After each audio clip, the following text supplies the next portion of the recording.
Hi, my glorious chefs. Welcome to Recipe Specialty, where we show you how to make a variety of recipes from eggs to eggceptional.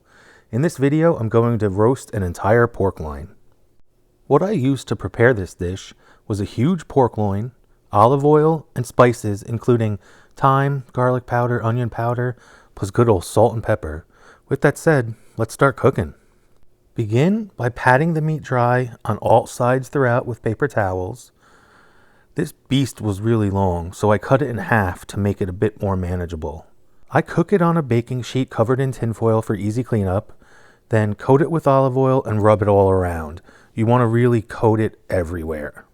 Next, apply your seasonings. Here I'm using Morton salt. Sometimes it's better to use fresh ground salt or sea salt, but I find that this really, it gets into the meat a lot better. And then I'm using ground pepper.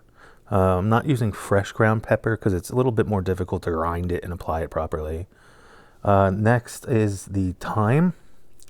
I'm really crushing it with my fingers as I spread it around. Next is the garlic powder. And lastly, I'm going to be applying the onion powder. And you really, really want to coat it everywhere. Definitely thoroughly season it. Then bake it in the oven at 350 degrees Fahrenheit for an hour 20 minutes. Once done, let it rest, slice, and serve. Please let me know what you think. If you made this dish, did you tweak the recipe at all? Do you have any suggestions to improve upon it? I'm all ears. Thank you. If you all liked this video, do me a huge favor, hit that like button, subscribe, check out the website. Ultimately, let's eat!